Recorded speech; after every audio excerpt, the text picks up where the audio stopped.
Hello everyone, welcome to the official channel of Technogleam.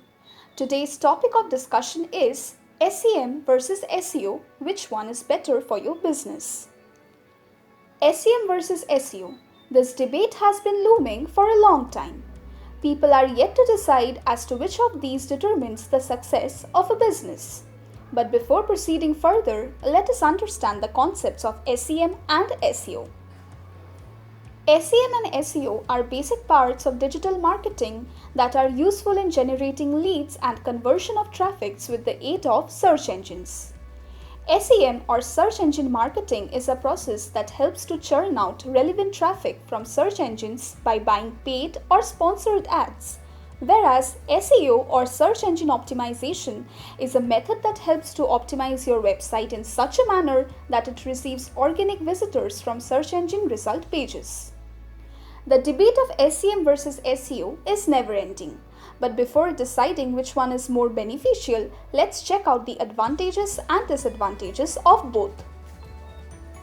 Search engine marketing advantages: easy success of business, better product visibility, monetary control, display targeted ads, quick and measurable results, stable and professional.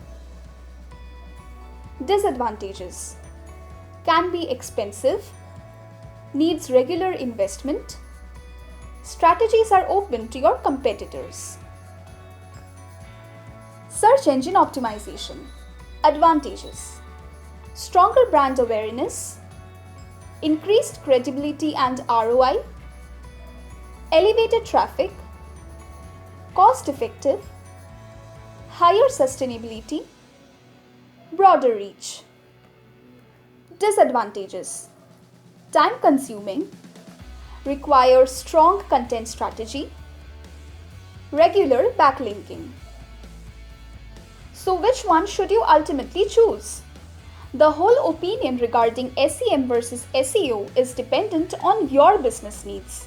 Regardless of your audience or the size of your firm, your business strategies and marketing goals determine which you should ultimately choose. For local businesses, executing a strong SEO strategy may ensure long-term success. Whereas if your business has many competitors and you would want to make a mark, then SEM is a desirable option. Above everything, it is about balance. If you want your business to stand out in a crowd of mediocrity, then it is best to not pitch SEO and SEM against one another, but to use both of these in the right balance. Collect conversion-related data and keywords that worked well in PPC and use both these to collect more visitors. Use keywords that are worth investing in, test more keywords, and be active in both SEO and SEM instead of giving in to the debate of SEM versus SEO. This will definitely lead to higher visibility and better returns. If you like this video, then please like, comment and subscribe to our YouTube channel for more digital marketing videos. You can also visit our website and follow us on Facebook and Twitter.